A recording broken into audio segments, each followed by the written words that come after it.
Howdy, all you delicious people. I'm here today to review Jumanji, a game to seek to find a way to leave the world behind.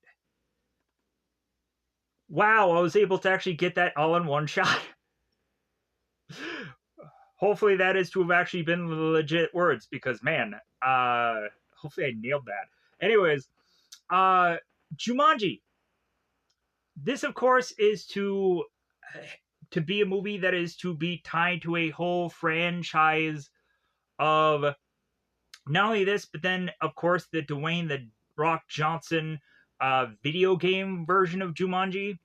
And some people may not even know that Jumanji also is to have a animated series done with it. I had gone on in my early years to watch Jumanji as well as watching side by side Extreme Ghostbusters, and like Jumanji ended up being one of those at first where I was like, I don't want to watch this, but then like there was nothing else on, so I just decided to watch Jumanji as well as Extreme Ghostbusters, and then just started to more and more just kind of fall in love with the animated series, which maybe at some point may have a set out there that people can go on and obtain, as well as also when I go on and I start talking about how you can go on and hopefully watch any of this, I will hopefully give you a way to say you could probably see that as well from all the stuff that I'm going to go on and state here.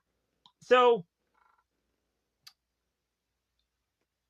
the Jumanji movie and, of course, the Jumanji animated show is something that I'm going to have to go on and compare here for those of you that have never gone and seen it, because we would have like Alan Parrish and the two kids, as well as like the aunt and just kind of a number of characters who are all also in this original movie and that animated show. And so for the movie, of course, we have our characters all just kind of stuck in this one house to eventually consistently try to roll the dice to see what the game is to go on and bring them. Whereas in the animated series, it seems that the two kids are to be consistently dragged in within this Jumanji world with Ellen Parrish, and they are to go on and fight against the wild, the jungle. And really, like, I had gone on to watch that whole entire season of that show, and eventually, like, the way of which that they go on to wrap it up is that at some point, like, Alan is consistently stuck within the game, but then, of course, by the very last episode, we come to find Alan finally going on and escaping the savage Jumanji jungle. But all of it is about the journey and fully going on and explaining the Jumanji world. And like the animated series could in a lot of ways be a little bit better than the movie. But I also feel, besides the CGI in the Jumanji movie, obviously, when we get to the monkeys, it's where the movie just starts to really be like, ugh, all right. But let's get past that. And let's go on and really truly try to grade this film. This movie, of course, goes on in all hilariousness, gives me the willies, the big old willies. And it makes me uneasy, but it shouldn't, because really, like, the whole spider thing, ugh, and eventually we're to get these just kind of brief monstrous things that quickly go away as they are to arrive. But otherwise, like, this movie is great. I would go on to probably say, like, a solid, great film, almost tiptoeing into epic. Like, if you had never gone on and heard of this movie and are to have watched the Dwayne The Rock Johnson movies, you're kind of missing out. This movie has, I feel, a much darker edge than I think the Dwayne The Rock Johnson movies do. because I think it's trying to appeal to a younger audience, where this movie is to just kind of appeal to a family or whoever. Especially when we get Alan Parrish, who goes and talks to the kids, and he's just like, "Well, hey, like you don't get it. Like what I've gone on to see, like you've only dreamed about in your nightmares. Uh, when I've gone on to hear screams and something is to be eating, like I am to just hope that I am to not be the next thing on the menu." And he used to go on and mention like some of the threats, like seen or unseen, like yeah, like how this man had managed to seemingly with nothing with him to have survived this environment, to have survived what is to be the inside of the Jumanji board game slash world, is to really like build up well to what is to kind of play out in the later and later parts of the film. So, yeah, like a lot of people would go on and probably like say that they are to still be like fans of a more video game idea than a board game idea. But I'm an old school cat. Like I feel I liked the board game thing better. I had also gone on and at one point, and I'm still kind of curious within my house somewhere if there is to still existed a copy of said board game. Uh, but it's been such a long time. I don't think I really have a thing of it. But um, I'd even gone myself as well as my sister to play the board game when this movie had came out, and to eventually kind of have that be kind of like the cards sliding in and stuff like that. Of course, was to be intriguing, but then again, I feel that probably the more that you probably go on and play the board game, like the more that like the experience just is like, of course, like how can you go on and replicate that kind of experience from the film to a board game that is to do what? Uh, Hence why, of course, they would have a plethora of time later where it is to, of course, be a video game idea, uh, to have it fall less flat, I guess. But so, with that said, where can you go on and see said Jumanji besides Netflix and a plethora of other apps that it's there in fact being able for you to be able to see a number of film and possibly any number of other things. Um, I'm going to go on and give you a number of apps you can dare, in fact, be able to see this movie for absolutely free. There, of course, is to be an app called Zelifonic, Zelivonic. There also is to be possible other apps that may or may not exist, but I will dare, in fact, list them anyways. Manic, Mannic. And also, there is to be, uh, through a Google search of a app called HDO Box. You would have to download an APK. Really tie into that app, you could probably go out of your way to see a bigger variety of number of projects. Because at some point I would have to go on and find these kind of random eshed like apps to go on and just be able to see a lot more, to be able to get a wider scope of stuff and not have to pay in any way to see all these things for free. Uh, or, anyways. So, that said, Jumanji, this film is great. It's tiptoeing into the epic. But again, I'd watch that animated series. The CGI, ugh. But, really, like, I feel that this movie has a lot of rewatchability, and there's a lot of just fun moments. There's a lot of fun things going on here. And really also, like, this movie is to be like another just kind of fun board game film. and I'm to be just an old school cat that just likes board game, somewhat kind of mystery horror kind of things. So, with that said, I think it's about that time to just shove our way into spoilers to go in depth, or even maybe probably much more kind of teeing this up for people who aren't aware about that Jumanji.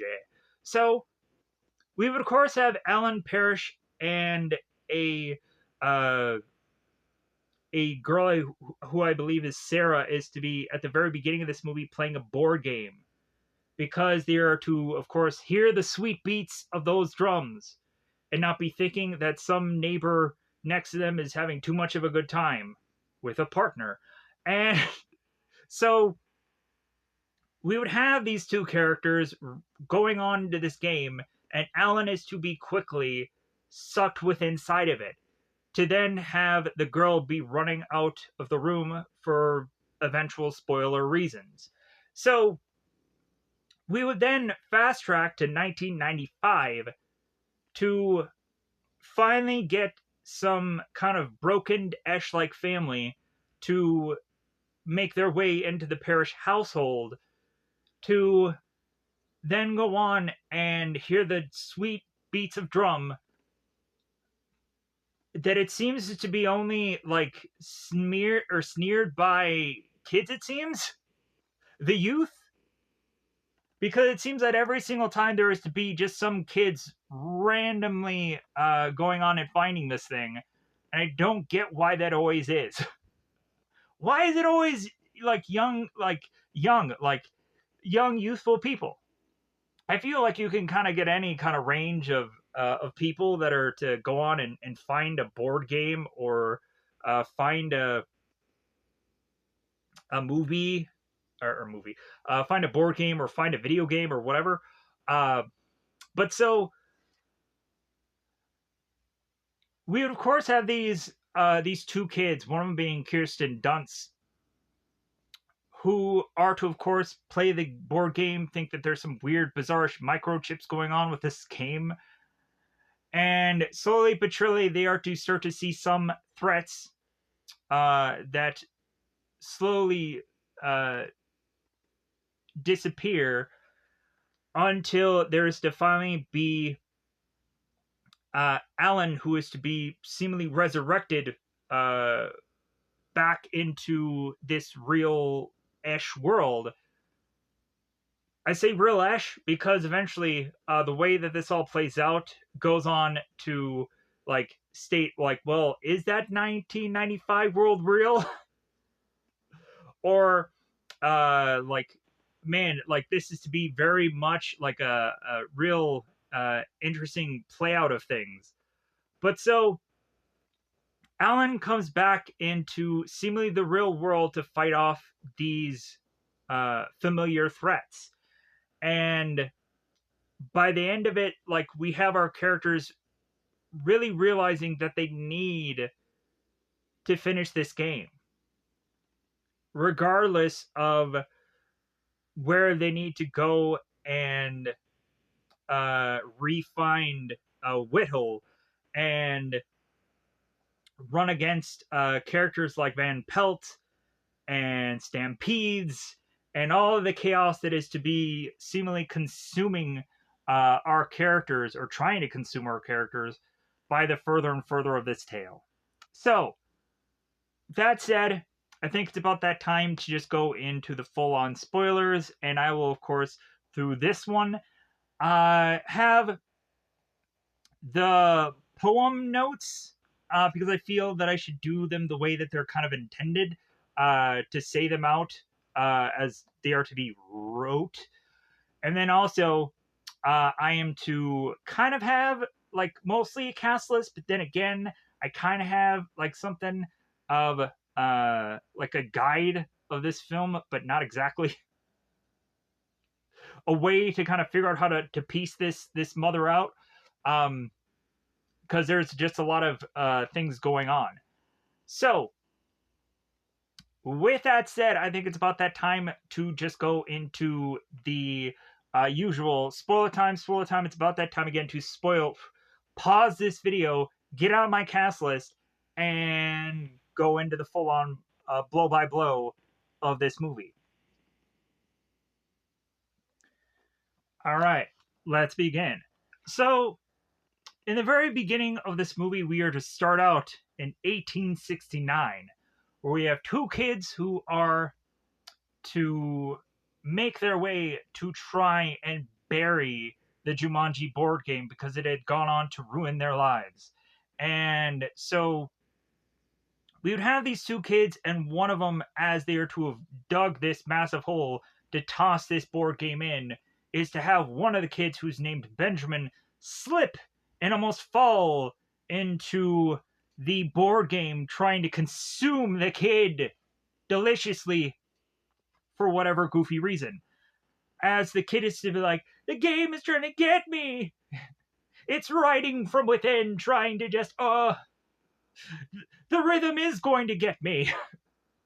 And so we would, of course, have the other kid drag out the Benjamin character. And so we would have the two who are desperate to try and go and fulfill or fill the hole that they had gone on to make, as well as hopefully sealing this game for no one to ever seek out ever again. And Benjamin is to go on and turn to the one kid and is to say, like, well, hey, like, what if anybody is to ever dig this up or go on to find this? And the kid turns to the Benjamin in his estate, like, well, God rest their souls. He goes on and says his soul, but I'm like, dude, that could have been, like, you could have just said, like, his, her, them. Those people, them folks. How did they know it was going to be his soul? Legit, like, I'm sure this kid went on to just kind of read the script and just be like, oh, Alan gets the game later? I'll just say his soul. I'll just ruin the story for us. Already. So, that goes on to now transition us into 1969 in Brantford, New Hampshire. New Hampshire?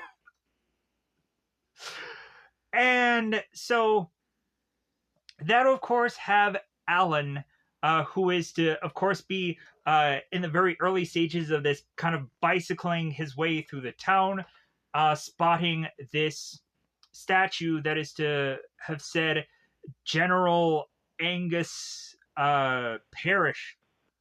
So I guess we really just have to set up how, like, the Parrish family is to be very much a important thing to this town, as well as it just setting up that this character is to be the real true focus of this movie beyond anything else, I guess. So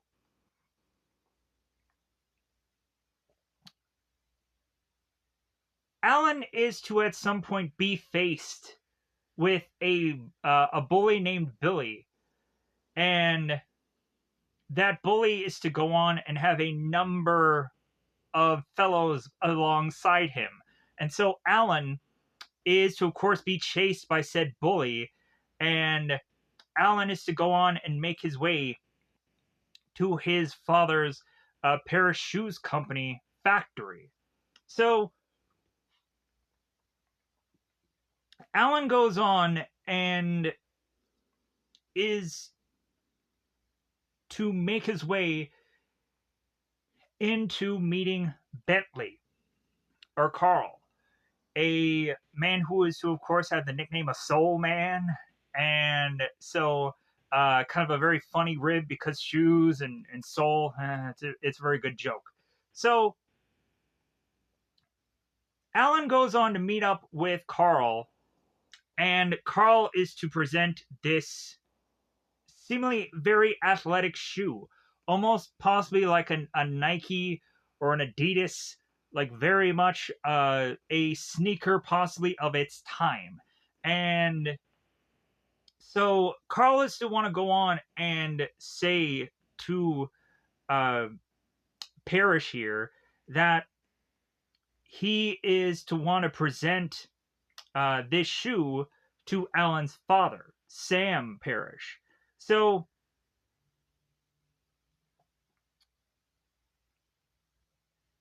we would have Alan that goes on to take this shoe and then accidentally is to leave it upon this conveyor belt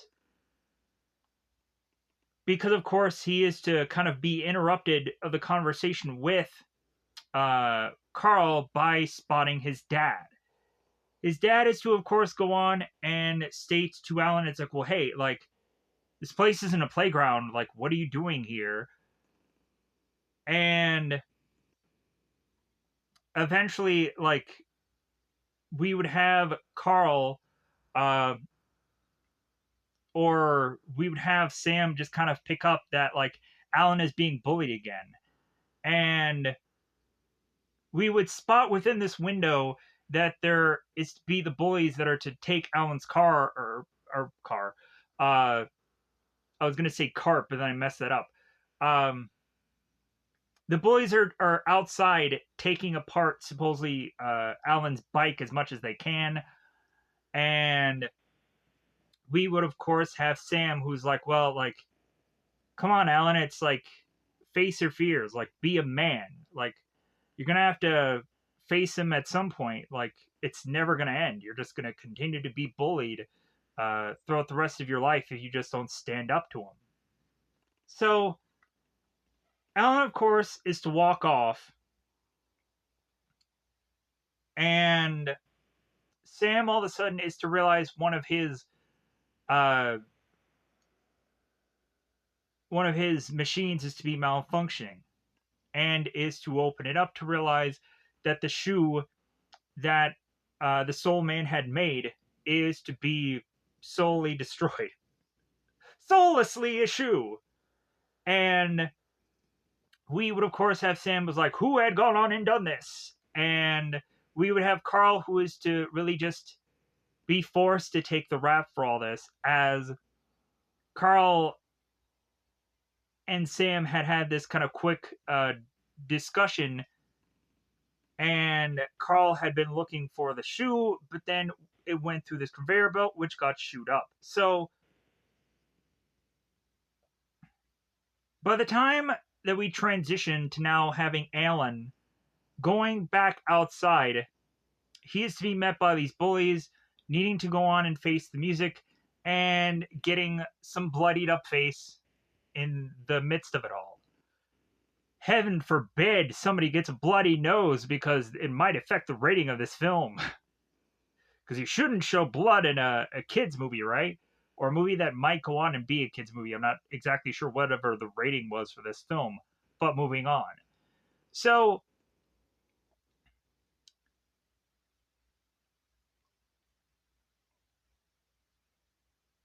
we'd have Parrish, Alan, who after the beating is to make his way home, and it seems that his parents are eventually to make their way to a banquet of sorts, or some kind of ceremony that is to need, of course, Sam to make a speech. And so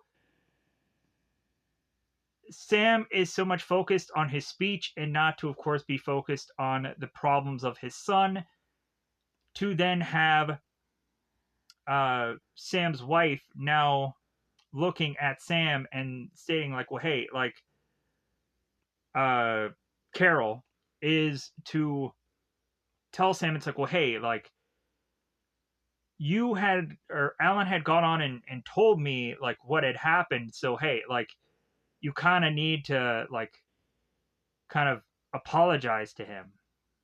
That, like, he was just kind of facing unsurmountable odds. So, Sam then goes on to Alan and is to say, like, well, yeah, I'm sorry, son. Like, from what you had kind of told your mother earlier on, like, I didn't know that you were facing so many bullies beyond just one Billy. Like, so, like, if anything, I'm going to reward you with this school for boys thing for you to just kind of get out of my hair, probably, as well as get out of being faced with this bully seemingly every day. So Alan, with already getting beaten up and is to be consistently told by his father, like, well, hey, like, you need to grow up, like stop fearing the dark and whatever. Like, so Alan is to go on and take the news of basically his parents trying to figure out a way to get rid of him, and is to just finally reach a breaking point to him being very upset to the point of lashing out at his dad and wanting his dad to go to this school instead of him. Because it also is a scene by Billy talking to Alan that Alan is to possibly have a girl that Alan can befriend here, because it doesn't really seem that Alan has really much of any friends.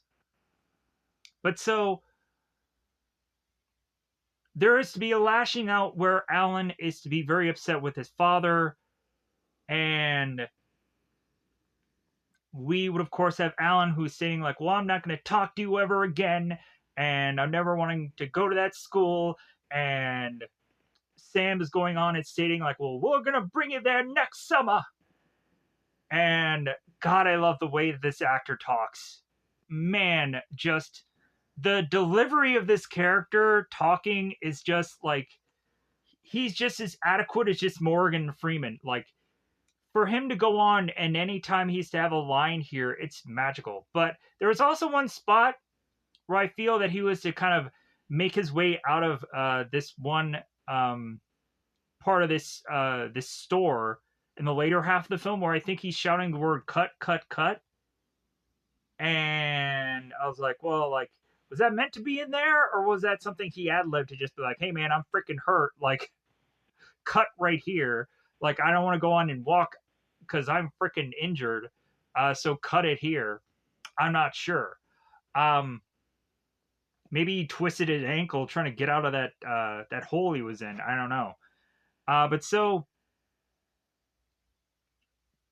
anyways, moving on. So, and that, of course, is the Van Pelt character, not the Sam Parrish. So, the Parrish parents leave, and so now Alan is to decide that he's going to run away from his family, grabbing his briefcase, tossing in a number of items, but then is to have the rhythm get him with the board game. And so he is to go on and also have the board game being tossed within his luggage. So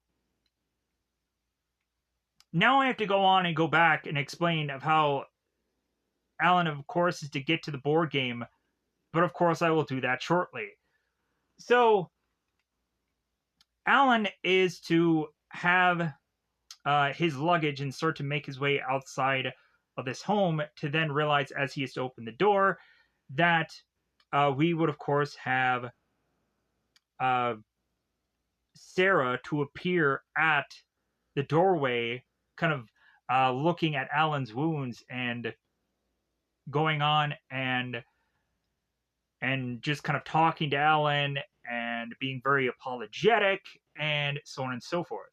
So, while of course they are to go on and talk here, we then have our characters having the hearing of the drums, and we would then have Alan, who is to turn it to Sarah and be like, oh, you heard it too? Yeah, like, what is that? So they end up going on to open the briefcase, get out the board game, and decide to start to play it. And so Alan had gone on, after him being beaten up by these bullies in the early part of this film, to go seemingly to this construction site where he was to be driven by the sound of these drums, to then kind of dig up this board game within this construction site, to then eventually return home. So Alan and Sarah are to start to go on to play said board game, and we would, of course, go on to have Sarah, who is rolling first. And so the poem is to go on and state, "At night they fly, you better run. These winged things are not much fun." And it's like, okay, what the heck does that mean? And so we are to all of a sudden have our characters look within the uh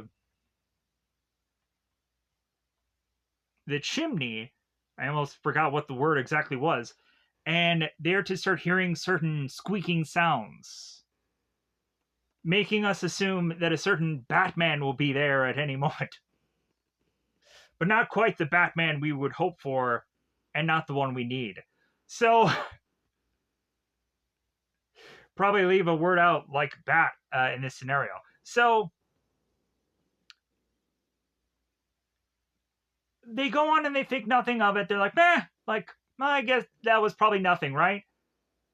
So, as the pieces start to move, we would have our characters assuming that there has to be some kind of magnet thing going on here, as it seems very unusual for the pieces to be moving up upon their own.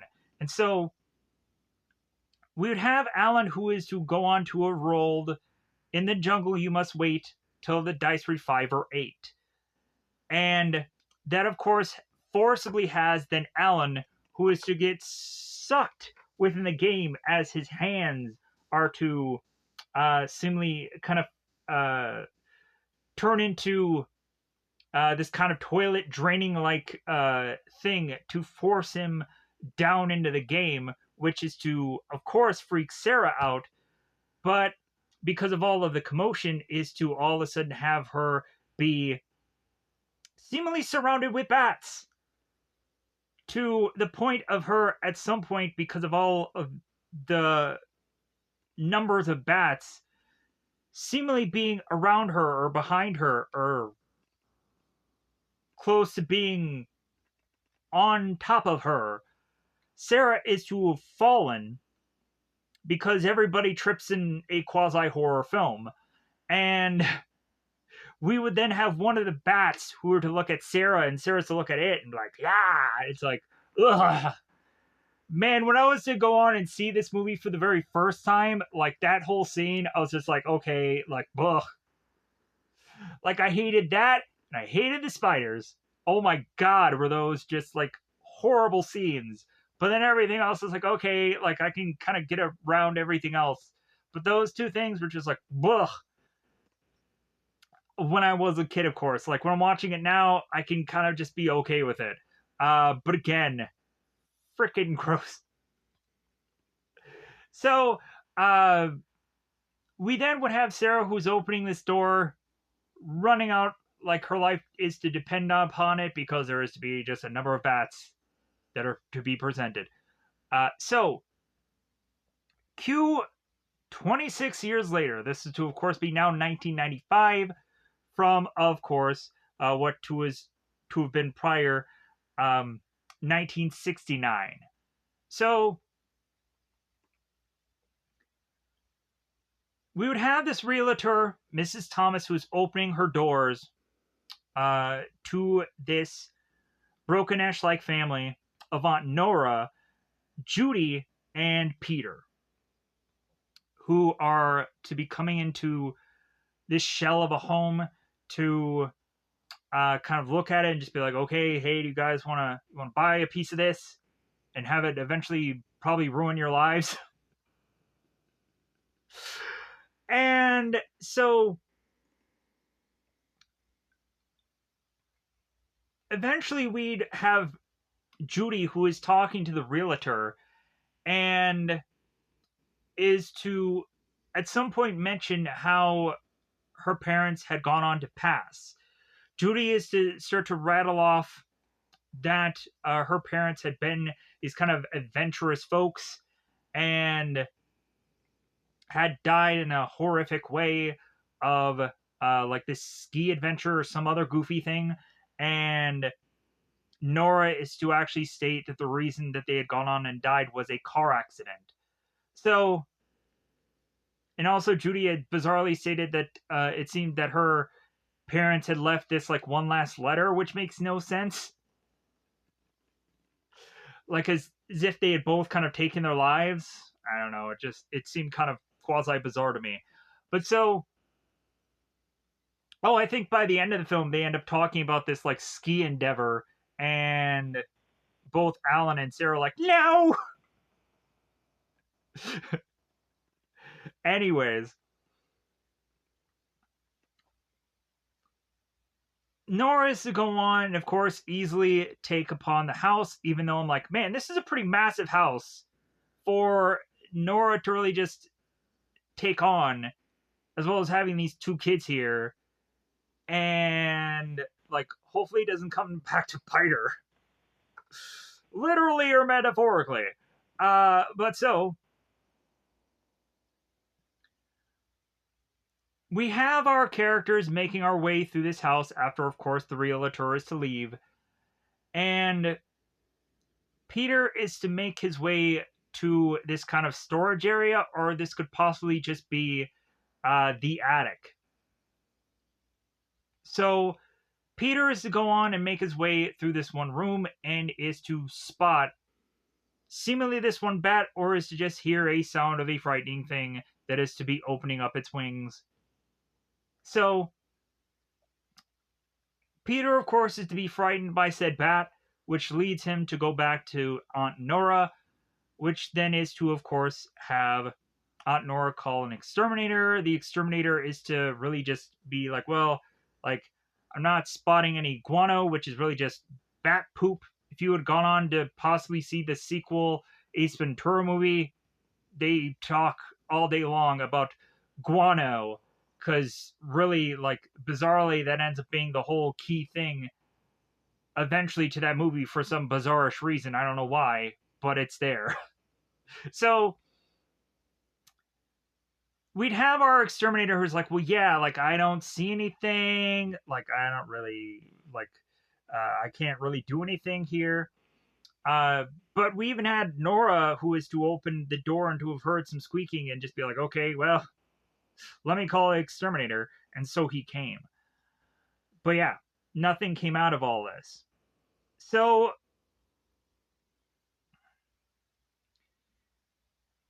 time has passed, and we would have Aunt Nora, who is looking at the kids, and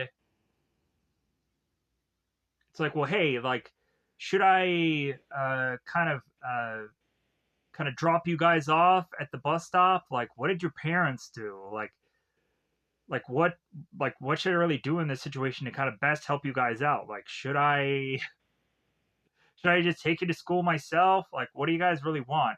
And the kids are just like, oh, no, like, we'll be fine. Like, just kind of go on and go about your life. Like, we'll just kind of do what we do. And so Nora's just like, okay. So the kids, of course, are to go on and are to hear that rhythm that is going to get them.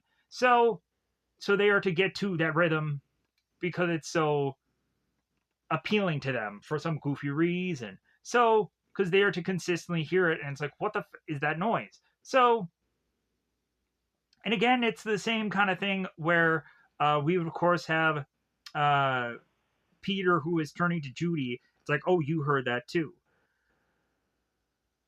As well as also the night before, they are to, of course, be in bed together, and Judy is talking to Peter. It's like, well, hey, you need to talk more, and hey, you need to stop lying, or both of us are just going to go to the loony bin. But from the tale of which they're probably going to have to present of what's going on in their lives after this board game is to be much more of a thing in their life, or to threaten their lives, is to probably be a thing that no one could probably go on and believe. So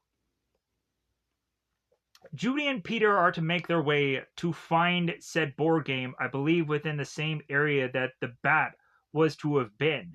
So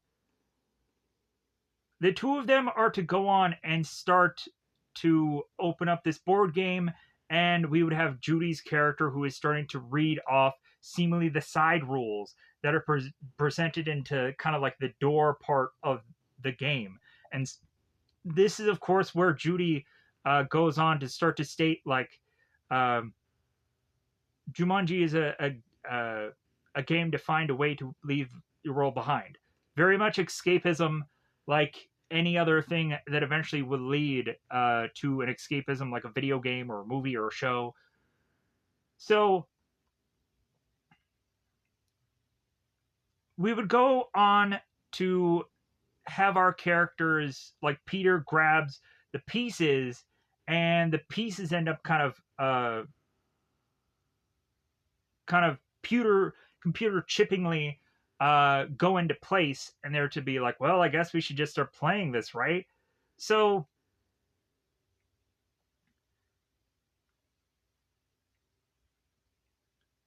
as they are to, of course, roll and start to read the things that they are to be faced with, the first thing, of course, is to be a tiny bite makes you itch, makes you sneeze, makes you twitch. And they are to, of course, be like, well, like, what is to be that? Come to find, massive mosquitoes. Massive, disgusting mosquitoes that are to be probably the size of your hand, if not larger. So these things are coming into play. We'd have Judy's character who's trying to bat them off with this tennis racket. And so at some point, we'd come to find that Judy is to go on and just kind of fend off this mosquito threat by smacking them with this racket. And so this eventually just kind of leads us to the next threat, because the mosquitoes just kind of break this window and are to just go on and just escape at this point. So we would then come to find that this is to, of course, be now no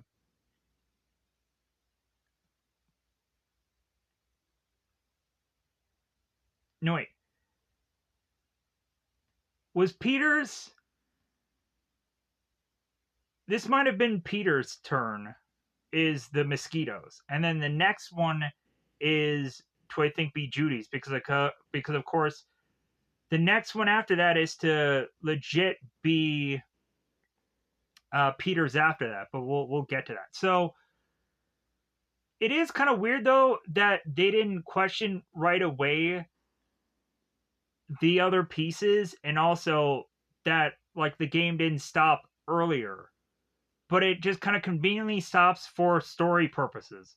But so anyways, let me just kind of get this out. So the next role, of course, would be this will not be an easy mission. Monkey Slow the Expedition. So we would have our characters going on and kind of hearing the banging and clanging within their kitchen, to then have them be like running to this kitchen to be figuring out what the heck is going on.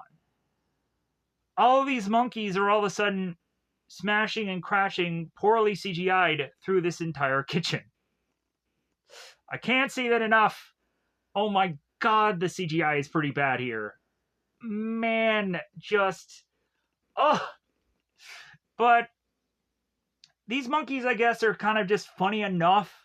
Like, we have them kind of doing all these, like, sporadic things, like jumping into this cop car and firing off this shotgun and all these kind of just goofy things. But, oh my god, the CGI.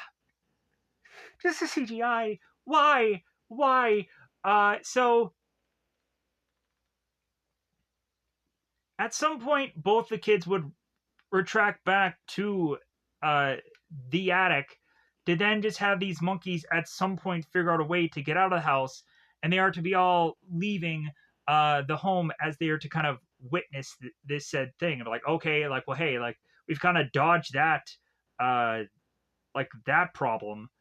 So We then would have Peter, that of course is to be rolling a 5 here, which, for those of you that have already gone on and forgotten, in the jungle you must wait till the dice reach 5 or 8.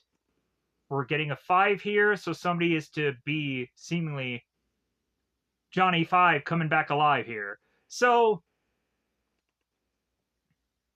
as they are to go on and read, they are to hear some piano dangling, and are to hear his fangs are sharp. He likes your taste. Your party better move post haste. So they're like, okay, what could that mean? Huh. So we have the two of them going on and hearing the clanging of piano. This seems to be a thing that is to be rather large in the way of which it is to be growling and snarling and whichever. So both Judy and Peter are to eventually turn to spot this lion there, and Judy is to be bizarrely stating that, like, it's not real, it's just some hallucination. I'm like, was the mosquitoes a hallucination? Were all the monkeys that you spot that ruined your kitchen, was that all just some weird hallucination? Like, what kind of hardcore drugs are these kids on? Man, because, like, what is Judy stating is to just bizarrely, like, not be real in this scenario. And even if it was not real, they should get the F out of there. So the two kids are to, of course, make a run for it. And that, of course, leads them to hide within this towel closet. And then, of course, appears Alan Parrish. And he is to go on and spot the lion and just be like, ha, ha. And he's to have a kind of knife in his hand, which he never has through the rest of the movie, which he probably could have gone on and at any point used that knife in certain scenarios. But hey, like, also, like, with Alan to have been in the horrible jungle of which that he is to have gone on and had, like, I would have naturally assumed that this guy would have gone on and figured out a way to have fashioned a much better weapon. But then on top of that, like this dude should have had, like, spears. Like, this guy should have been like Casey Jones, just have like an arsenal of some kind of bizarrish like thing within and with him. But again, maybe it was all to be played out like Terminator, where he could not have brought that with him from this other world. But we had Van Pelt, who had that massive freaking cannon gun, it seemed. But anyways, let's move on. So, but I just questioned, how did Alan survive that long in that world with just his little chintzy little knife? But I guess, I don't know, maybe he just grew accustomed to the world via 26 years. So let's get on with this review. So Alan has to go on and seemingly wrangle or figure out a way, like the matadors of past, to figure out a way to kind of dance with this lion, to then open this door, to then jump on this chandelier, to have the lion kind of evade our Alan, to then be thrusted into this room, for Alan to then turn around and close it and have the claws to be latched into the door. So Alan is to now go on and realize that he is back home. And so immediately he goes on to, like, rediscover the things that he has, of course, lost in his time. So he's to bash open this door and is to rediscover his youth. And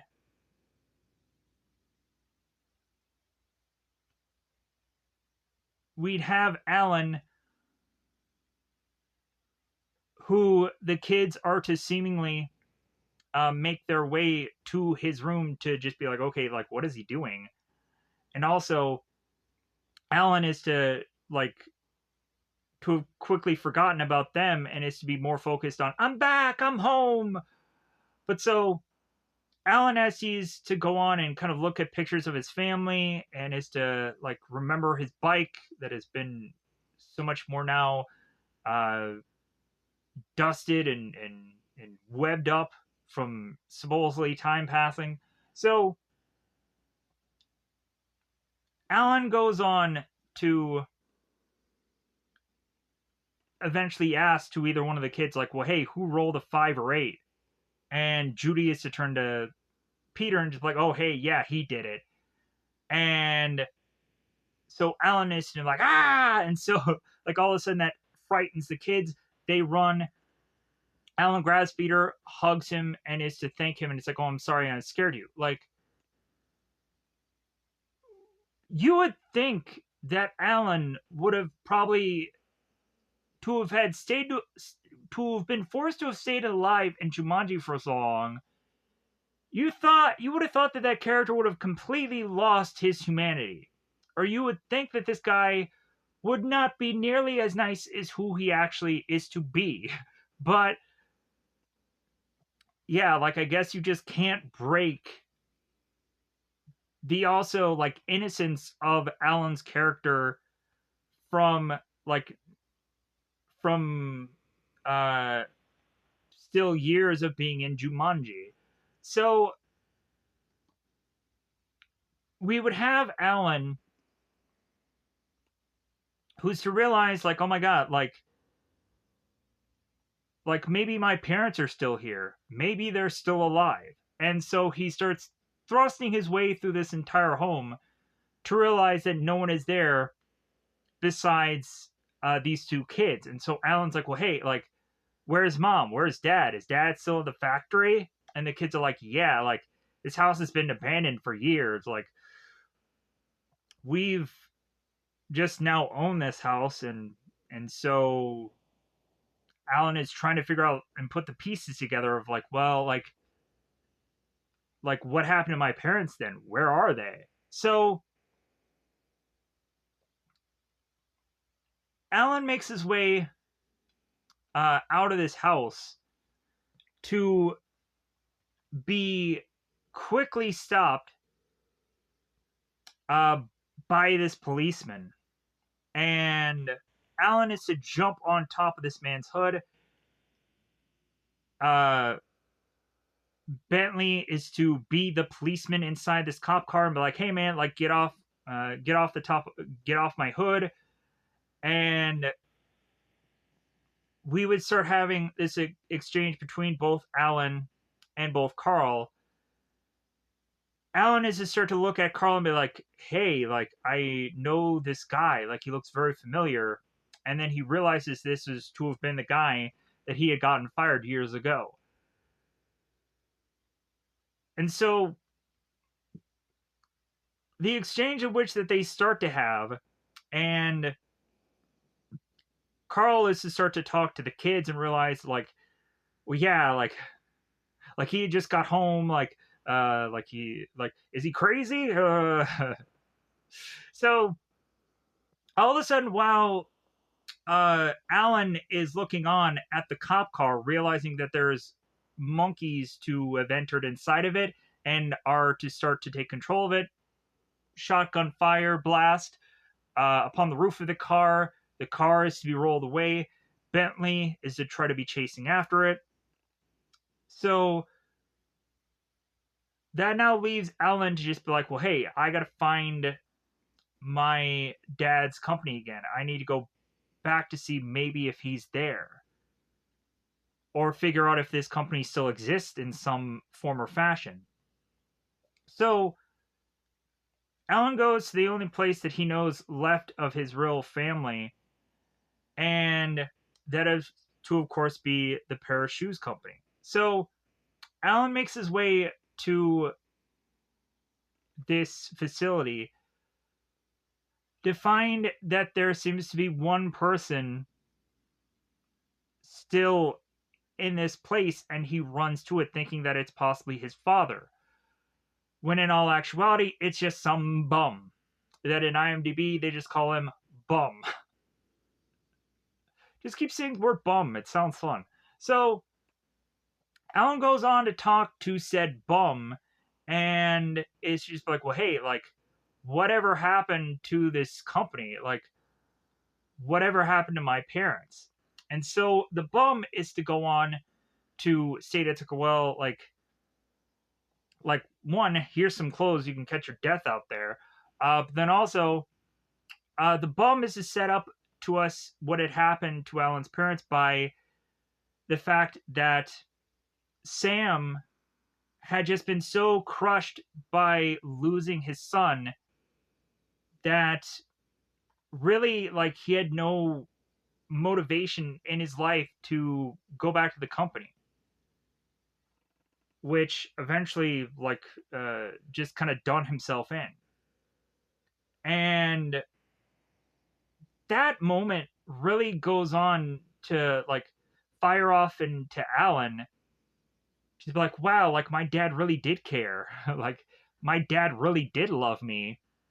Because the many moments of which that Alan is to even go on and talk about his dad, he is to go on and say it's like, well, yeah, like, my dad never even, like, really wanted to hug me. Like, my dad, like, to tell me that he loved me, like, would have never happened in my mind. And to go on and just kind of hear, like, the stuff that Alan is to have played out within his brain about his hardships, even before going into Jumanji, it's like, man, like, how this isn't to have been really a broken man, but still is to, like, obtain such a happiness now that he's just out of that world. But is to somehow, I guess maybe hope is to have completely driven this character. But anyways, let's move on. I'm kind of getting into just a rant here. So Alan is to go on to, of course, ask, like, well, hey, like, where do you think I can go on and find my parents? And so the bum is to say, like, well, like, go to this address, which is to just lead Alan to realize that both of the parents are to, of course, be dead. So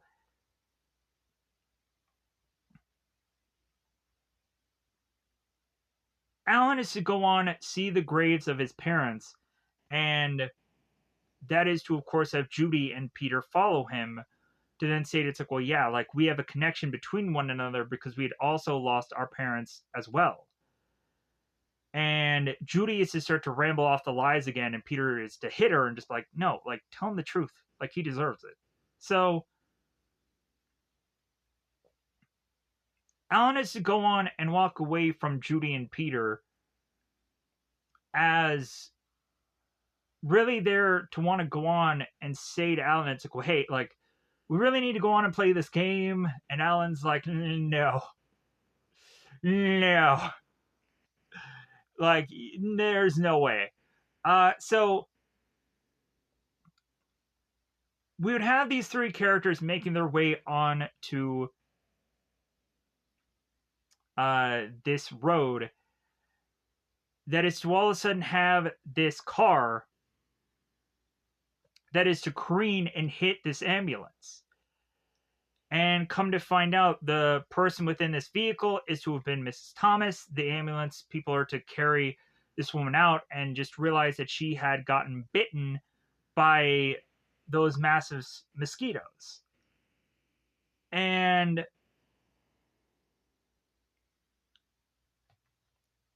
when having both Alan and the two kids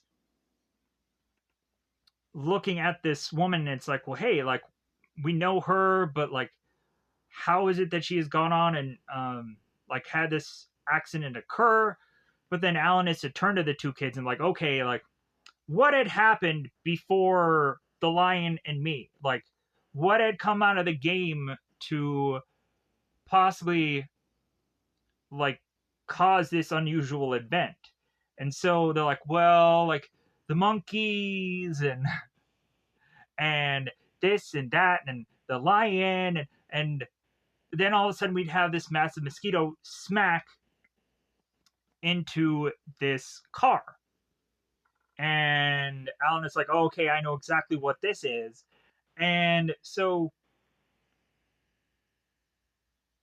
we would have our characters all getting into the car as the mosquito uh is to hit into the car, and Alan is naturally assuming like, oh, like we should probably be safe in the car. Like I think it's going to take a while before it can really kind of make its way into this car or really realize that it should just kind of give up and move on. But this thing is adamant. It's just like pam, pam, like consistently forcing into this vehicle, which then pushes Alan to just be like, well, hey, like either you drive, you're probably way too young to do any of this, but hey, like theoretically, quasi in my brain, so am I. Alan had gone on to drive his car like out of the driveway in his youth. So he's like, yeah, I don't know if I can go on and really understand how to drive a real car, but he tries to anyway. So he just starts to go on, just starts to like just hit buttons and hit things, not really understanding how exactly to get this car to go because it's been so long. So Peter is to go on and adjust the stick to eventually get it in drive, so they go on to get out of here. So Alan is to make a kind of wild drive all the way back to the home and finally go on and really just clothe himself and bathe himself and shave himself. And Alan is to again be very frightened by the board game that is to be at some point shoved within his face. Get that thing away from me! So Alan is to be like very hesitant about playing this game to the point of like, no. But then of course Peter is to go on and do the whole reverse psychology thing and is to look at Alan and just be like, well, like, yeah, we're just gonna handle this on our own. Like, we don't need you. like we can just easily handle this. Like, psh, like, who are you? Who are you for us to like really want to lean on here? Like, what experience do you really have? And so, and that of course is when Alan hits the kids with like, well, hey, like, the things that I've seen, like you've only dreamed about in your nightmares, and the thing about like I've seen things or not seen things that have gone on to uh, to go against me, and when something is in the darkness and you're hearing screams and something eats, you're to just pray that you're definitely not dinner or in that case dessert. So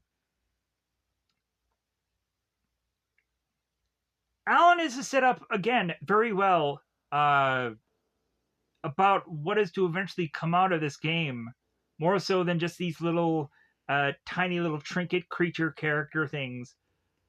So, but again, Peter is to reverse psychology Alan to then just kind of like give Alan the real, just like, well, no, like I'm the real like skilled, experienced guy that is gonna like help you through this.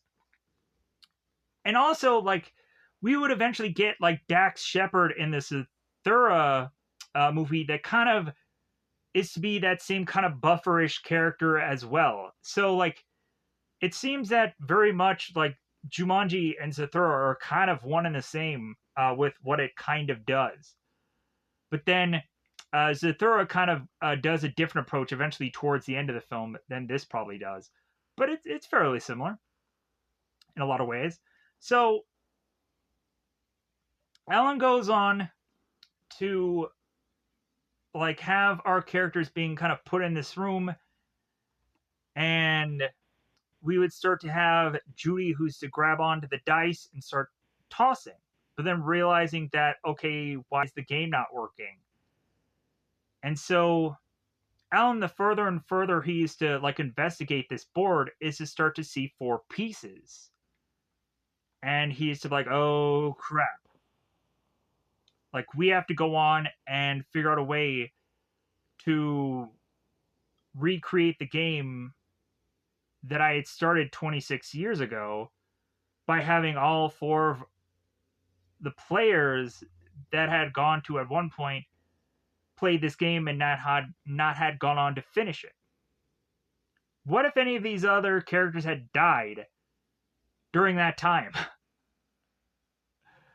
Like, would that have gone on and had the piece disappear? Would that have gone on to, like, what if they had never rolled the 5 or 8? I don't know. There have been a number of scenarios I'm rattling in my head to just kind of figure, like, how would this have all have worked out for them to have finished this game? I guess it's just convenient within story that they had a way of going and doing so. So, because Alan is to look at the pieces and he's realized, okay, this is my elephant, and this is Sarah Whittle's her piece. So we have to go on. We have to find Sarah now. So they come to Sarah's place and come to find that there is to be a sign there called Madame Serena, psychic readings by appointment only. So Alan immediately sees this sign upon this house and is realized, like, man, she's probably not even alive. Like, she's probably like miles away from us now. And how are we going to go on and finish this game? Like, we might as well just walk away now. But they're like, no. Like, let's go on and let's just knock on the door and let's see if we can figure out how to, like, kind of put the pieces together here. So they knock on the door to come to find that there is to be a woman answering. And we would have Alan, the more and more that this girl is to talk, it's like, well, hey, like, we're looking for Sarah Whittle, and so Madame Serena is to have said that she is to have lived in this house all of her life, and it's like, well, okay, you should know this girl, and it ends up having that Madame Serena is Sarah Whittle.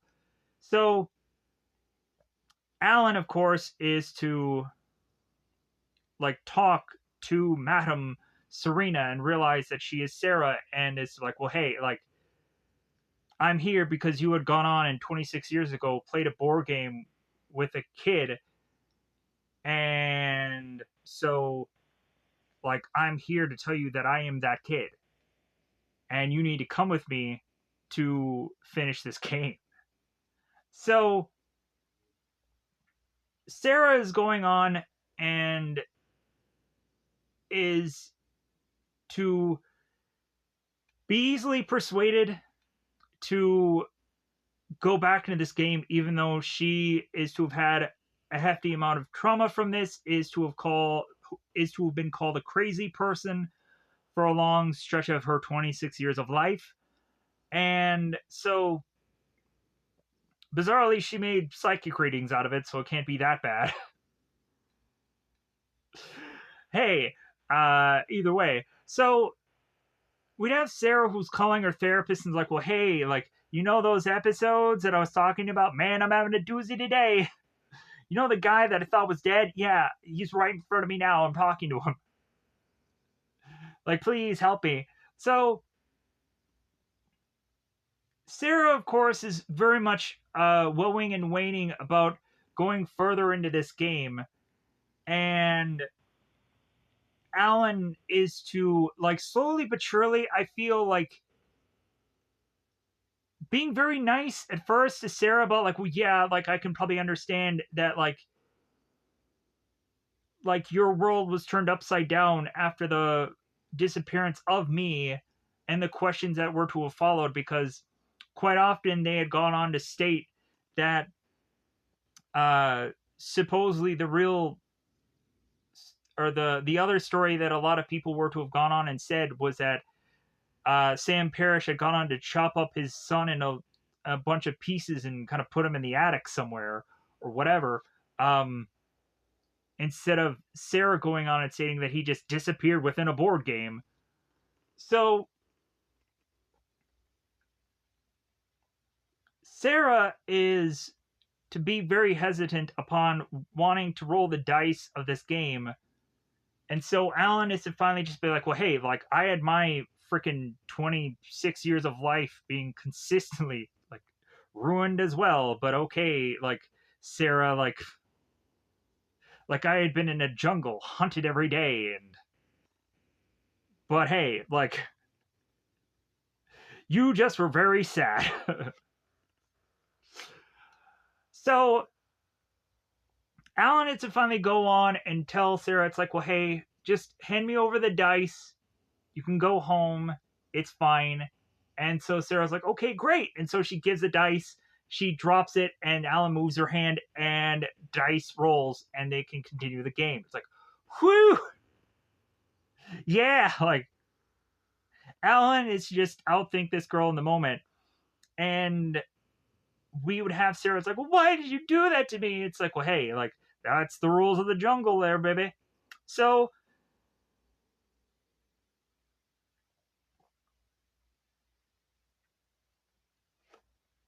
come to find, the very next thing that is to have occurred within this room that they are to be within is to be that they grow much faster than bamboo. Take care or they will come after you.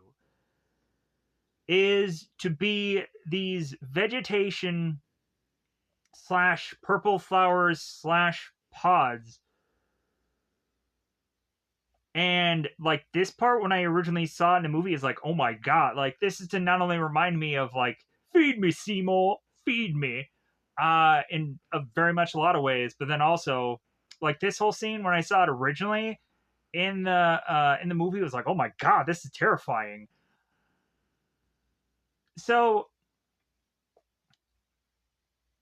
this plant is to start to be growing all around the room, and so Alan is to kind of have all of these characters now kind of be closely kind of touching him, and it's like, okay, like, whatever you do, like, don't touch the walls, like, do not touch these flowers. We would see one of the flowers, and Judy's to immediately say how beautiful they are. It's like, oh yeah, they're so beautiful and deadly. So we would, of course, as a cliche-ish kind of horror kind of thing going on, we'd have Alan who's like, well, hey, yeah, like, don't mess with the big yellow pod. And it's like, well, what's the big yellow pod? And immediately, like, this thing cracks through, and it's to grab onto Peter and start dragging him in, like Tremors and a number of other, again, like, see, feed me, Seymour, feed me, kind of moments that we've seen in a number of other kind of monster horror films. And everybody's scrambling, trying to figure out what that do. Alan goes on and it's to break this sword to then whip it out and slice this thing to then force of the from the pain of this loss of a vine. We would have this yellow pod kind of backing and disappearing, and they're going and like, okay, let's get the F out of this room. And so Alan goes on and is to kind of like close the room, and is to like twine the vines and tie it together. And so they get out of this room to then be like, okay, let's keep going. And we'd even come to find at some point that Sarah's to find out, it's like, oh, like, Alan really did have some hesitation with himself of going on and playing this game as well as Sarah did. But so, anyways, Peter at one point is to kind of look at the glass as the plant is like, I'm still here. I'm gonna come after you. But so, anyways,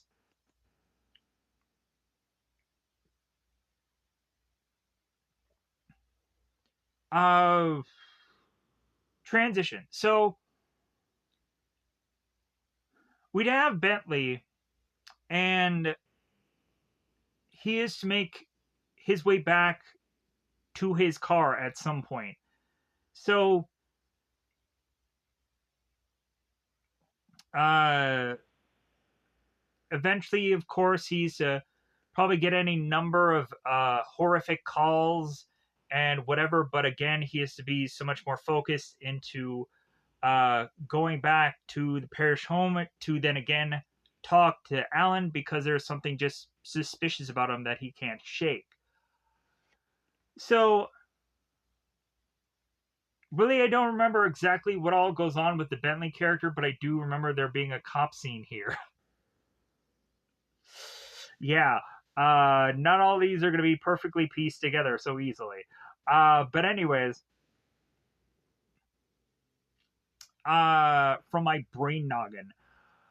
But so we would again have yet another role with Alan. So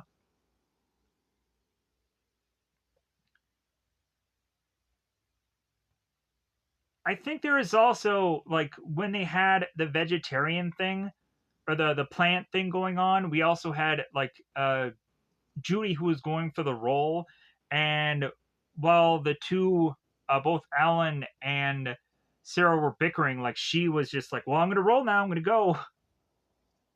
So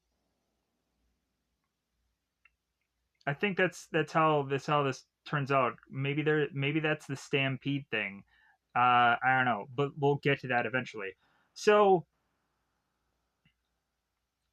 we would come to find that this is to be Alan's turn. So Alan goes on to roll the dice, and here is where we end up getting the a hunter from the darkest wild makes you feel just like a child because we come to find Van Pelt, the hunter's character, is to look exactly like Alan's father, and Van Pelt is to kind of just come out of the shadows here and to start to be firing away upon Alan, forcing Alan to then be running amok outside of this home, circling around eventually the house to make his way back into the house. But uh, Alan is to go on and run back into Carl, but then Carl is to spot the guy firing away at his unusual gun. So Carl is to be more focused on Van Pelt than he is Alan, and so Carl is to try as much as possible to kind of toss a gun upon this guy's eye and is to try and stop him here. But Van Pelt is to fire upon not only the cop car, but then is to fire upon uh, the light that is to be above him. And Van Pelt is to move on. Van Pelt at some point is to lose bullets upon his weaponry to force him to go into some gun shop, and he is to bizarrely have all these like gold doubloons or whatever, like these gold medallions, and he is to just be tossing them all over this guy's uh, counter, and the gunman is or the gun store owner is to be like, well, hey, yeah, like I'll go in and I'll give you this massive gun. Like you're not gonna go postal, are you? Really, I guess that joke had to start at some point, right? So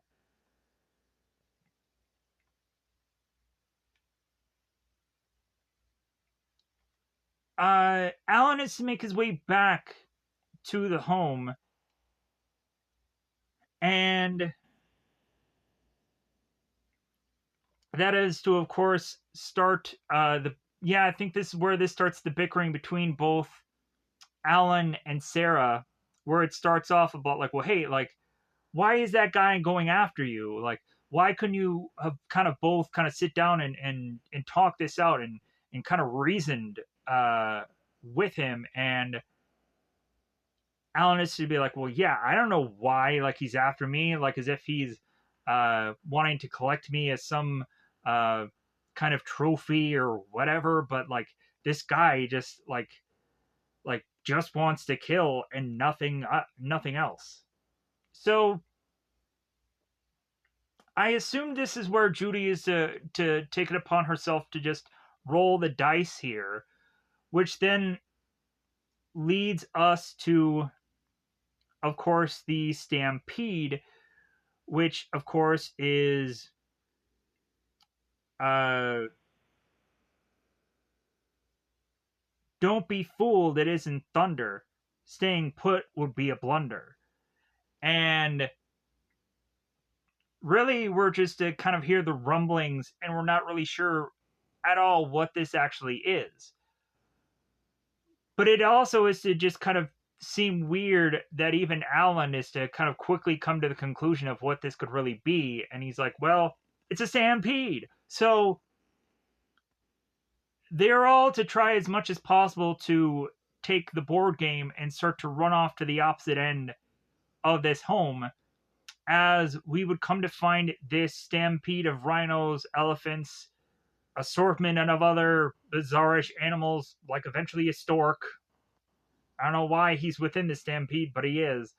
But so our characters are to make this way after running and kind of making their way into this other room, to then eventually have this kind of stampede continue to make its way through, and having one stork spotting the Jumanji game, grabbing it, and running off with it, to now having forcibly Ellen to run off after it to be like, well, hey, like, he mostly ends up going its way to water. And really having Alan, who's very upset with Peter, it's like, well, hey, why didn't you get the game, Peter? I'm like, any number of you could have gone on and spotted the board game at any time, but like, I feel that Alan bickering at Peter is to just eventually build to the fact that like Alan is going to consistently like be like arguing with Peter in this film, but then is to go on to realize that he's being his dad, and that he needs to realize that like at some point Alan was in Peter's shoes, and is to even be in the same familiar environment. So like Alan is even more so seeing like his past within Peter, and it's much more so start to realize that it's like, well, hey, like I should go on and really just like soften up what I'm trying to say here. Uh but anyways, let's move on. So Alan runs off. So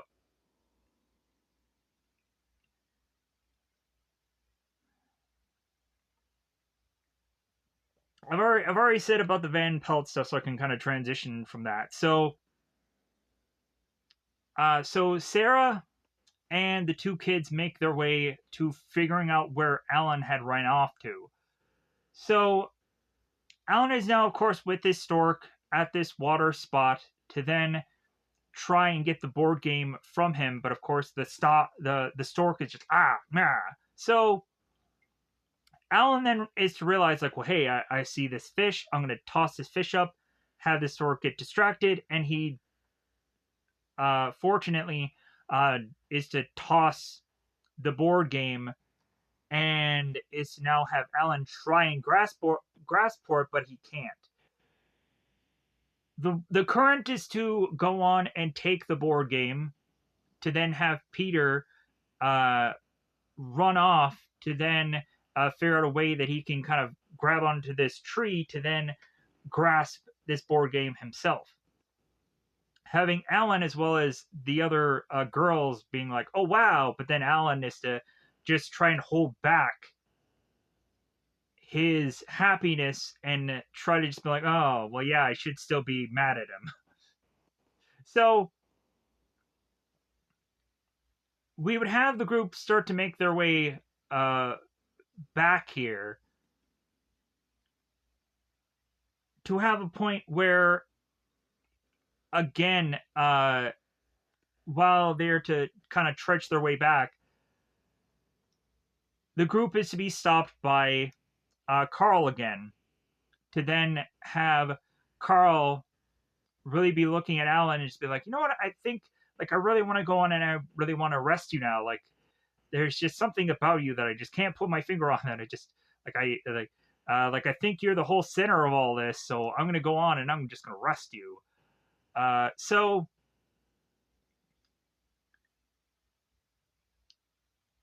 Alan is now with Carl driving away. So we'd have Sarah and the kids, and they're going on to look at the board game here. So Peter is to go on and try to cheat to win the game because he needs a certain number of roll here to get out of the game. So we would come to find, as Peter is to cheat, as he's to look at the other characters to be like, well, yeah, you try to force a roll. So the next punishment because of Peter's cheating is to, of course, be that the game is to state a law of Jumanji having been broken, you will slip back even more than your token. So, come to find out that that is to be a much more poetic thing of going back more or slipping back more than your token. We come to find that Peter is to actually de-evolutionize. So, of course, we are to realize that monkeys at some point had gradually, eventually turned into humans for some bizarre reason. We'd come to find that Peter is to be met with his primal form of sorts and is to become a monkey himself. So, as his hair is to grow even thicker than before, he is to, of course, hit the time where he is to have the growing of the hairs upon his body of puberty. So,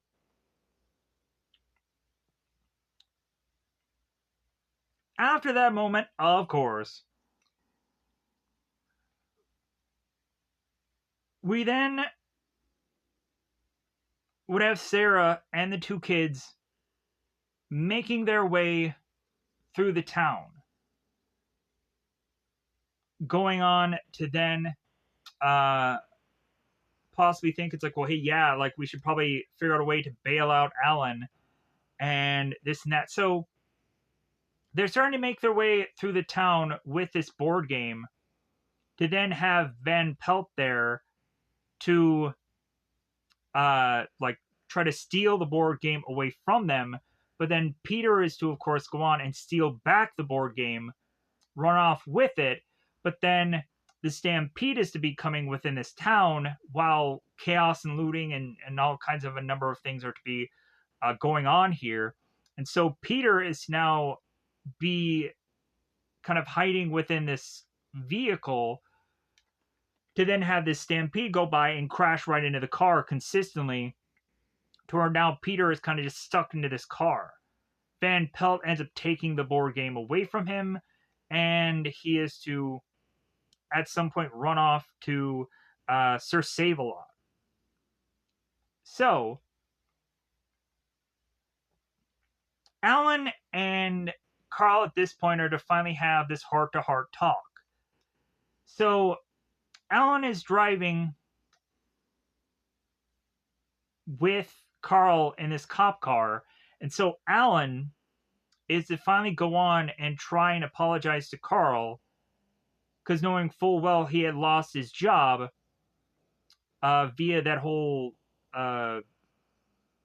kind of dropping of the shoe in the conveyor belt. So Alan is to go on and just be like, well, yeah, like you were at one point Soul Man, and you used to work at this shoe place, and this and that. And Carl eventually is to have Alan reveal to him that he is to have been Alan, which then forces Carl to just like, what? Like, I don't believe that at all. So, like, you've been gone for so long, it makes no rational sense for you to just appear in front of me now. So,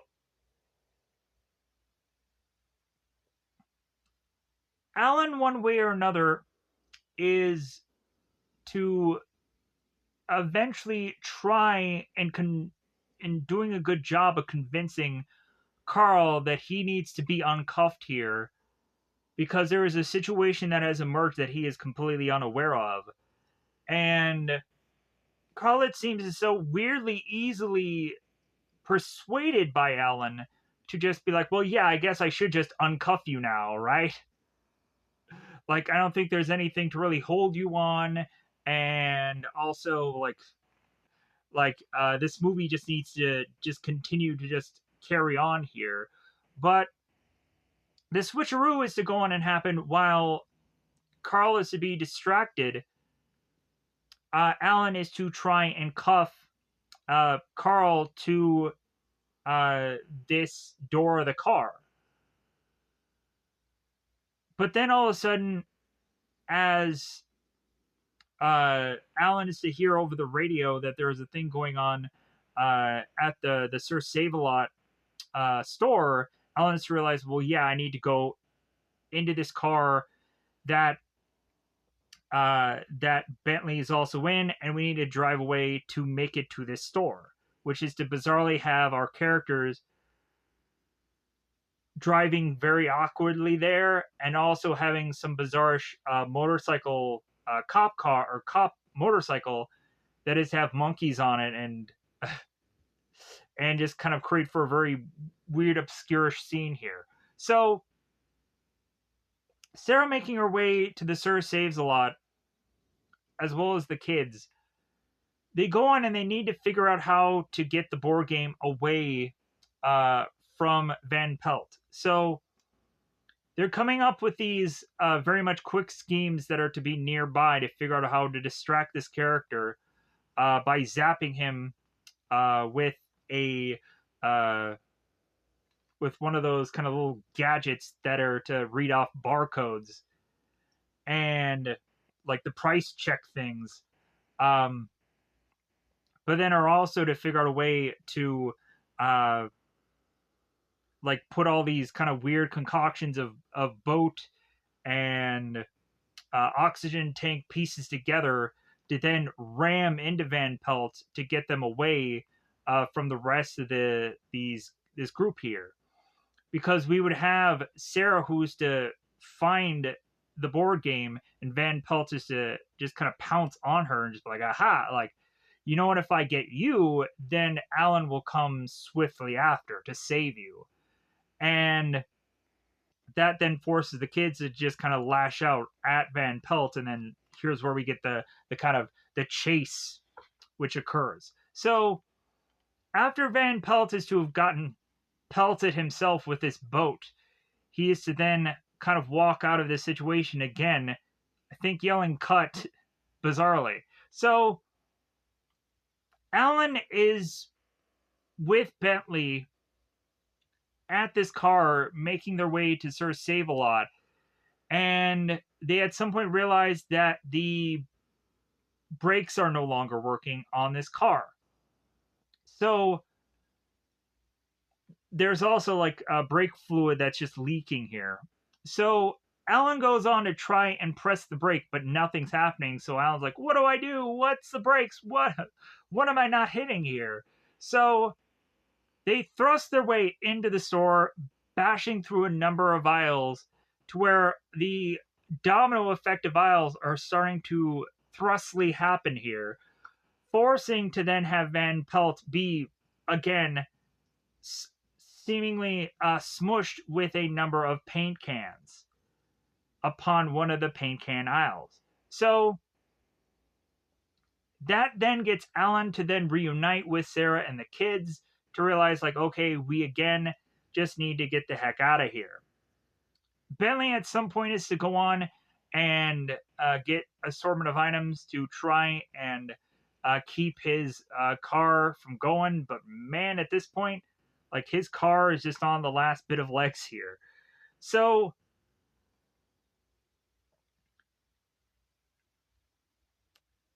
at some point, we are to finally see Aunt Nora. And Aunt Nora is to go on and eventually be at some point in driving, and is to all of a sudden notice that there is to be this massive stampede that is to go on and occur on a road adjacent or close to her. So Nora completely, in a stupid way, just completely gets out of her vehicle and is just watching this stampede just roll on by. And she's in awe of all this, just stuck there, stunned there.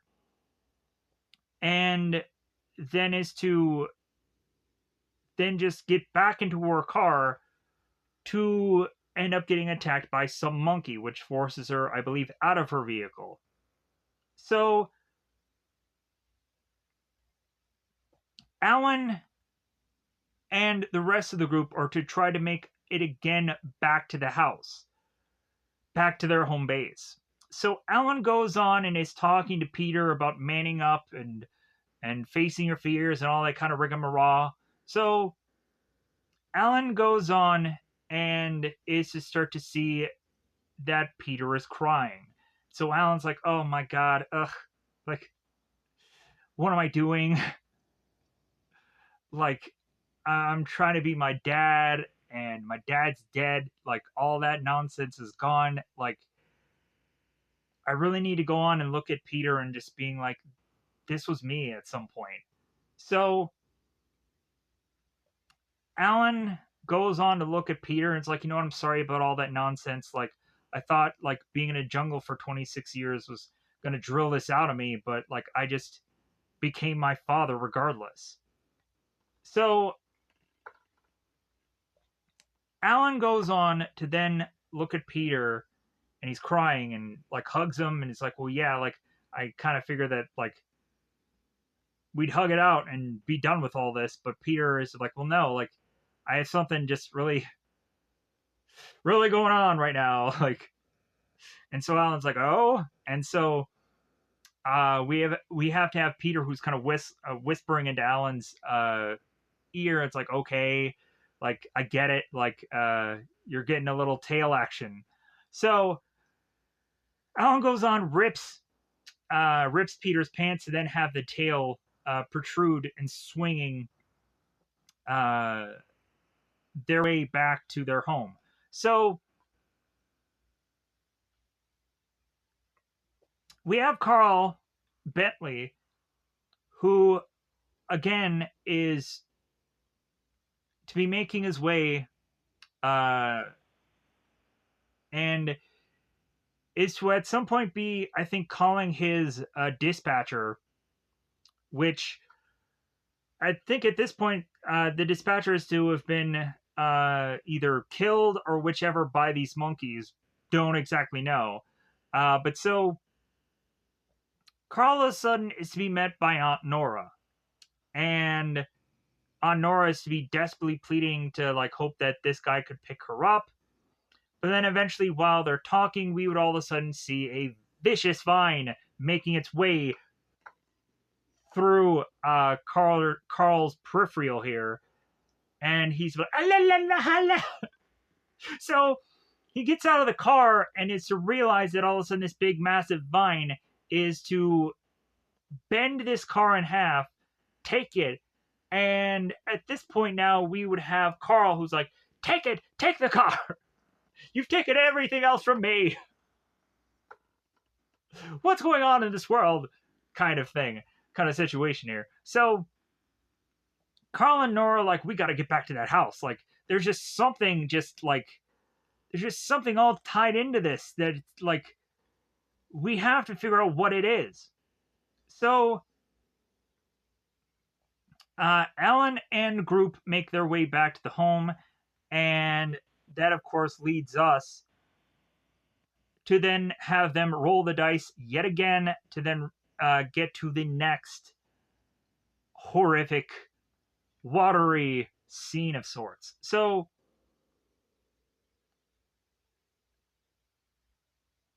the next is to, of course, be the monsoon / crocodiles. Every month at the quarter moon, there'll be a monsoon in your lagoon. Whatever the F that all meant. That just meant gobbledygook to me. So they'd realize that it's like, well, like, how are we gonna any kind of rain or whichever within the indoors of area? And we'd have Alan, it's like, well, yeah, like if something needs to happen, something's going to happen. And we would, of course, have the home start to be pouring down rain within it. And Judy's like, well, hey, like, water isn't so bad. And Alan's like, well, yeah, too much of it is just a thing that can go on and kill you. So they are to assume that, like, oh, well, yeah, like it's raining a little bit. Like, how about we just kind of get kind of to higher ground, like Obi-Wan Kenobi, to then go on to realize that higher ground isn't exactly the best strat, as we are to have this almost tidal wave of water making its way down the stairs. So the further and further we realize that our characters are just surrounded with water to the point of them swimming in it, and they almost killed each other. Something is to go on and want to kill them, which is to, of course, be this crocodile. Sarah makes the horrible conclusion that it was an alligator, but no, it is to have been a real crocodile. So we start to see the almost Lake Placid-ish like alligator or crocodile making its way to our characters, making us realize, yeah, they need to really get out of the water. Should probably do that, hopefully pretty soon. So they at first jump upon this table, but the table isn't quite good enough. And so there bizarrely is a way of which for the chandelier to have been not so high among the place that they are to have been. So Alan goes on and is to transition our characters from the table to then the chandelier by having both the kids go on there and them be first. And then by the time that Alan grabs for Sarah, that is when the crocodile smacks the table. She ends up kind of backpedaling and almost getting to the point where she used to have to take her feet and try to press against this crocodile's mouth to avoid her getting gobbled up.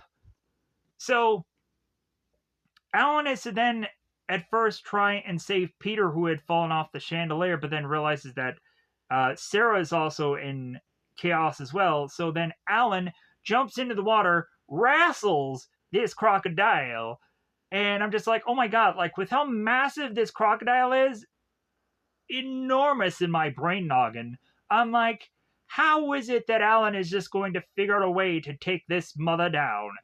So making me also realize that, like, was the exact same crocodile also used in the Lake Placid movie? Because, man, like, this thing was freaking massive. So Alan is going on and wrestling this thing, and eventually both Nora and both Carl are to make their way to this home to then, of course, go on to have Carl, who's kind of hearing all this ruckus and this screaming and yelling and splashing of waters. Carl is assuming, like, oh, maybe they like kept their TV on too loud. So Carl is to bash into this door, hoping to kind of see all but calm here, but that is to not be the case.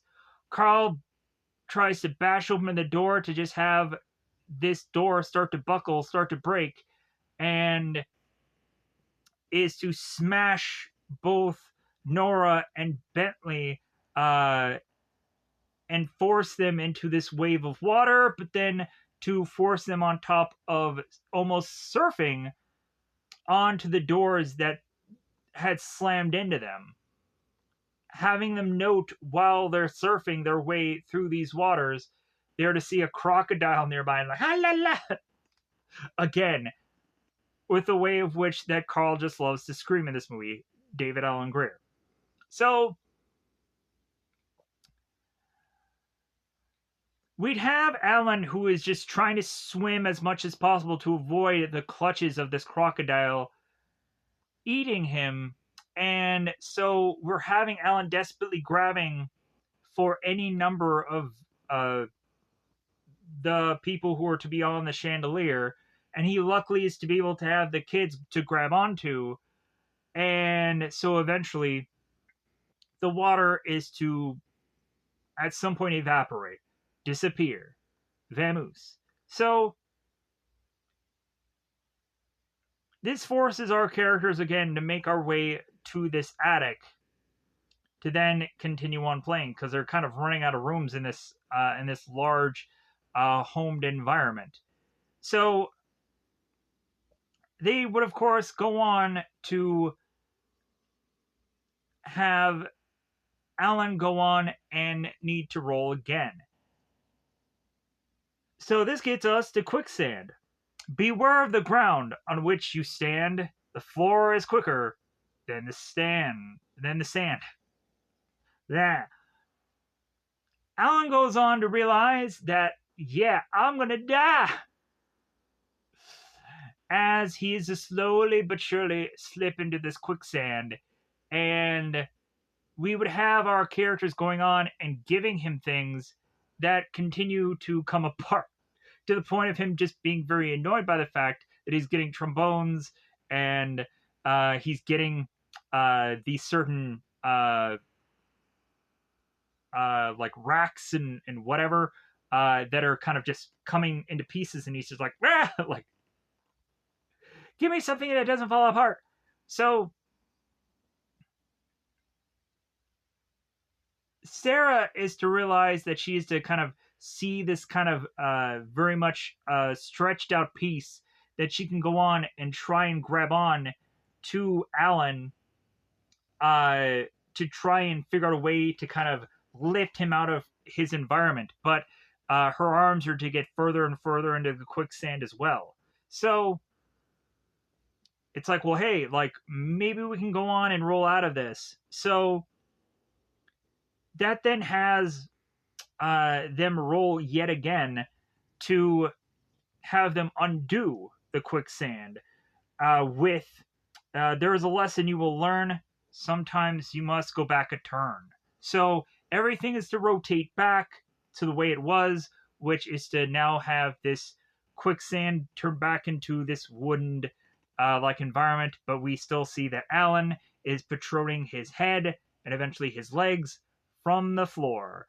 And to force now Sarah to now have both of her hands in the wood and is looking at Alan just being like, well, hey, like, I couldn't go on and lose you again. So we now get to the gross part of this movie. Why do they had to have had so much time in this scene where they are just consistently showing the face of these spiderish things? Why do they have to continue to zoom into that? It's freaking gross. Why did they figure they needed to just why? Why? But anyway, I guess it's like that's the only real menacing thing that they could have even gone on and done here. But yeah, like, also it seemed that whenever they were to have gone on and had a growl in this entire movie, They go to the cliche-ish lion roaring sound in the very beginning of the one kind of branded thing with a like the very much like cliche sound. If you've ever heard an animal like just roar in your life, like that would be the sound it would make any certain like just decades of time, bizarrely. I don't know why you could not have gone on and had any other sound but that. But like, look at like the terror dogs from the Ghostbusters movie, same exact sound. Look at any number of other monster movies that came out in the early 80s to 90s or whatever. The monsters that were to have had a roar of any sorts, same exact sound of growl. Ridiculous so. And I would just be like, seriously? Like, you guys couldn't have figured out any other sound but that.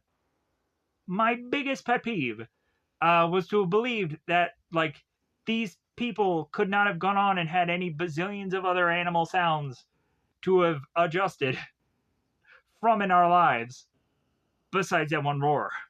So,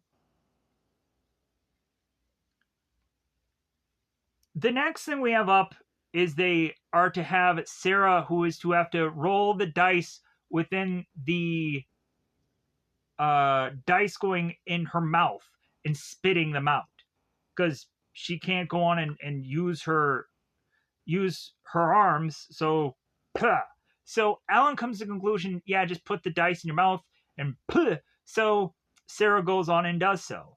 So that's when we get the spiders. Need a hand? Why, you just wait. We'll help you out. We each have 8. Come to find out, yeah, like these people needed a hand, but not that kind of hand. So,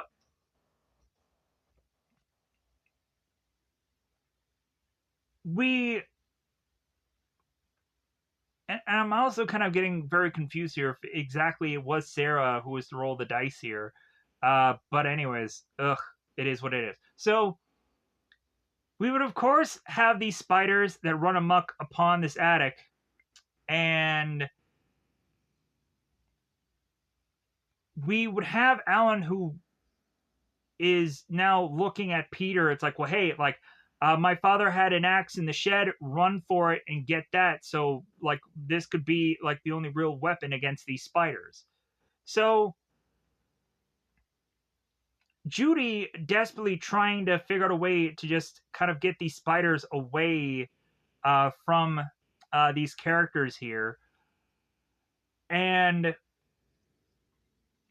Peter running for the shed to then realize that he is to have grabbed this axe by accident and is to start chopping away at this door to realize he already has the axe in hand. And he's like, oh, stupid moment. He's looking directly into the camera and like telling you how stupid he was, breaking the fourth wall even.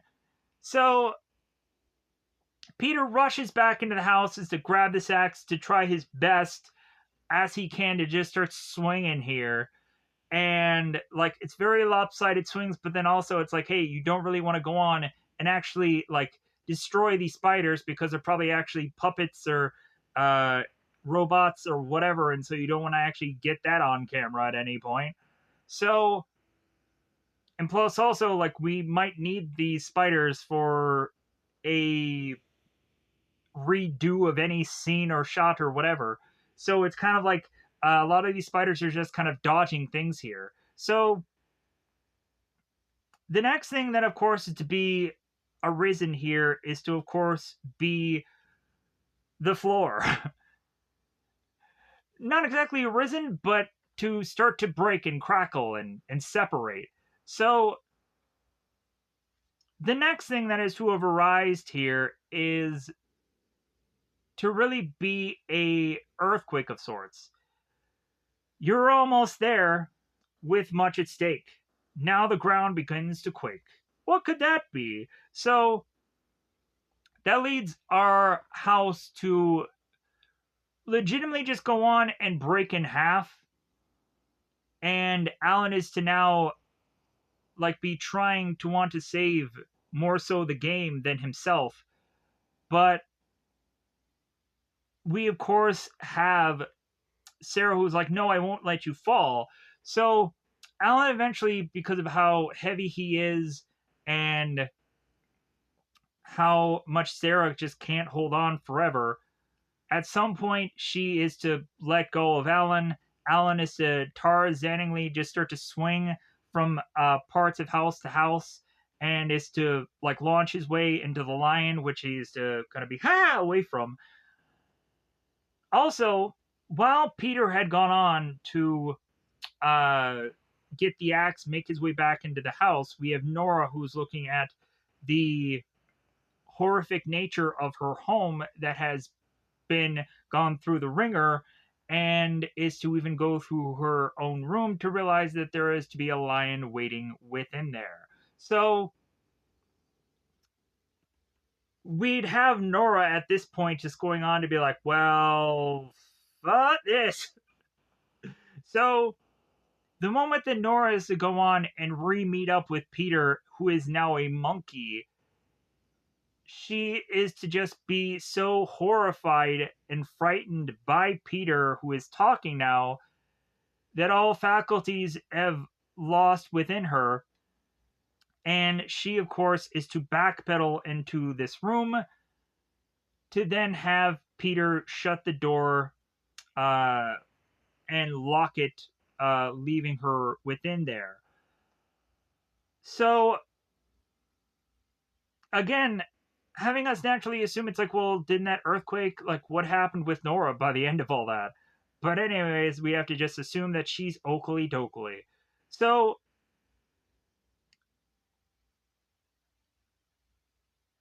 again, Peter goes back, earthquake happens, so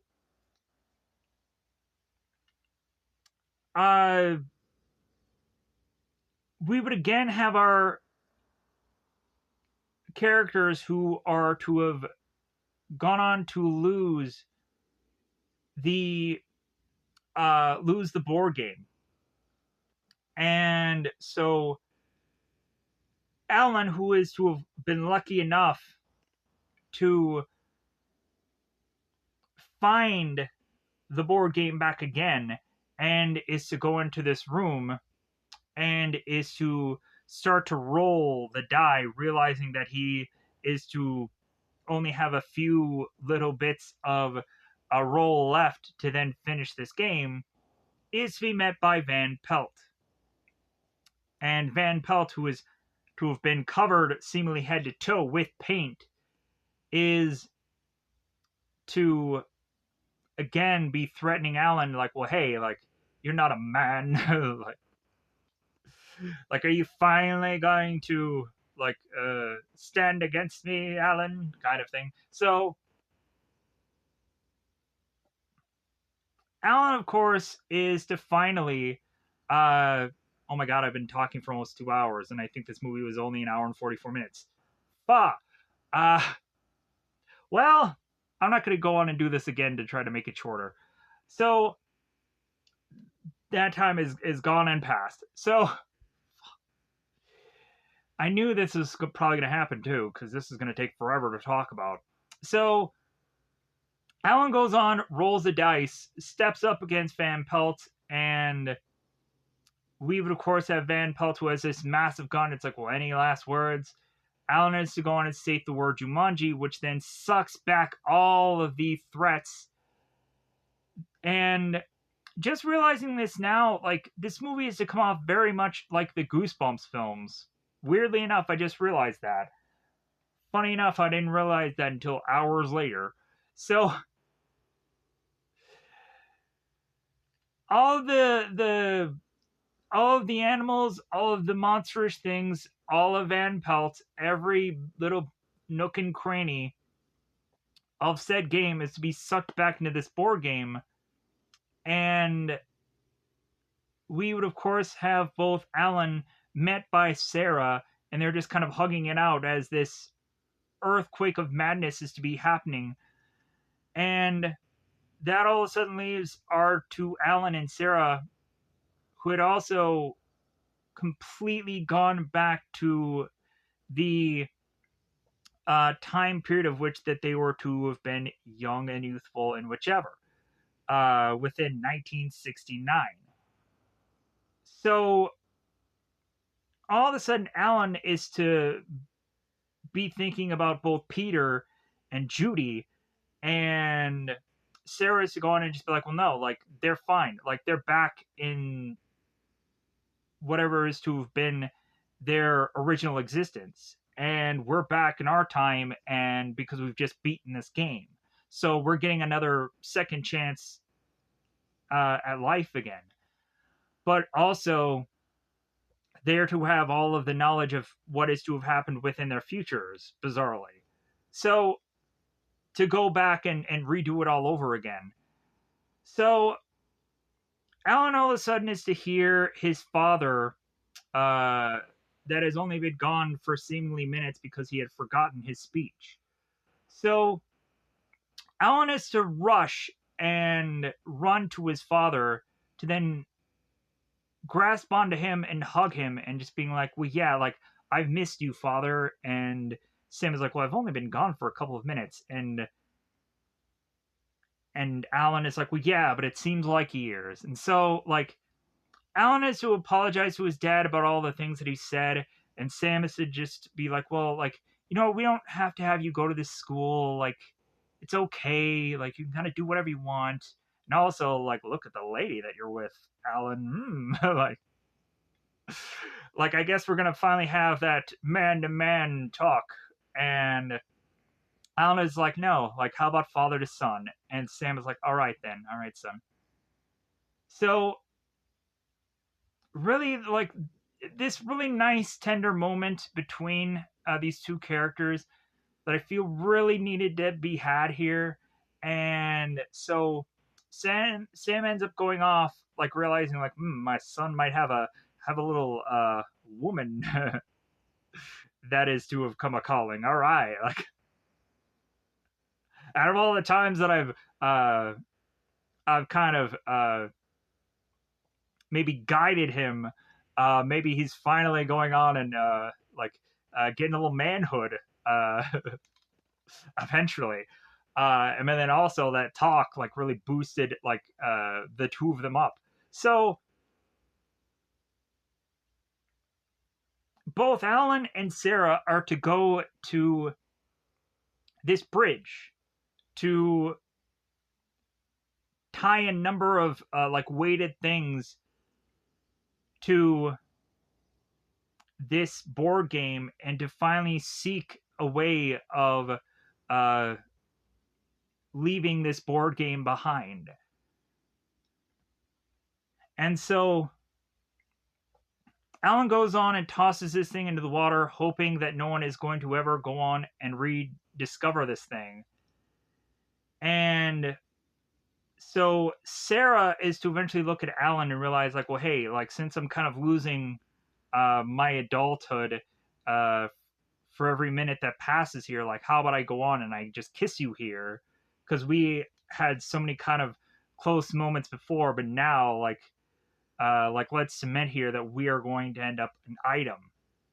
So this pushes us now to 1995, where now both uh, where both Sarah and both Alan are now having this Christmas party, and Sarah is now pregnant with Alan's child, and Alan is going on and calling his father about a possible cross trainer bra slash shoe like thing. So, as well as Carl and a number of other people are just kind of singing along with some Christmas tune.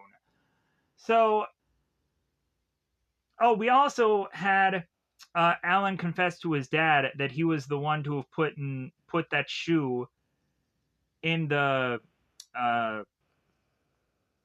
in that machine and lost Carl his job. So Sam ends up going on to Alan, and it's like, well, yeah, like, it was a good thing that you told me the truth, son, because I would have fired that guy. But now I'm kind of second guessing all that. So, anyways, Alan is to be at this party, merry, happy, and whatever. And we would have a point where this couple is to be introduced to both Sarah and Alan. And it is to be Judy and Peter's parents. And more than likely, both Sarah and Alan had probably forced this whole thing to go on so they could become closer to these kids. But also, like, it's just serendipitous, whatever. So, we would, of course, have both Judy and Peter's parents going on and saying, like, well, hey, like, I think we should go on and have this ski trip where both Sarah and Alan are like, no. But then they're also going on and saying, like, well, we need you to really just kind of work on some kind of business arrangements. So, like, if anything, like, if you could just kind of hold off for a little bit longer to probably not get killed. So, legitimately, are to both Sarah and Alan are look at the kids and be like, well, hey, let's give you presents. And let's also state that, like, hey, like, what's my house is yours, because you basically had it technically in an estranged timeline. And so that is how we go on, and we just kind of, for that story, just kind of finish things up. But then also, we are to see these two kids in this desert making their way seemingly to this board game that is thumping away. And that's how the movie just ends. So with that said, I'm going to get out of here realizing that this is way over the time of which that I probably should have. And also, I'm sure people are probably going to be upset that this had taken too long to have me state. There was so much crap to talk about for this thing. I'm sorry. Like, I know a lot of people are going to be like, man, this is longer than the movie, or this is longer than... I don't care. At this point, I'm going to go on and just kind of do whatever makes me happy. So legit, I don't care. I'm sorry, I just don't care anymore about how exactly I'm to put these things together. I just want to do something that at the end of it all is to be like, man, this is fun. Let's talk about this, or let's just have me just rattle off things that are just like, man, you're just talking about the whole entire film. Yeah, I am. But at the end of it all, like, hopefully I had fun. Hopefully you had fun. Hopefully for this one, it actually does well, but I highly doubt it because it's 2 hours. So that said, I'm going to get out of here. Goodbye, everybody. Goodbye, everybody.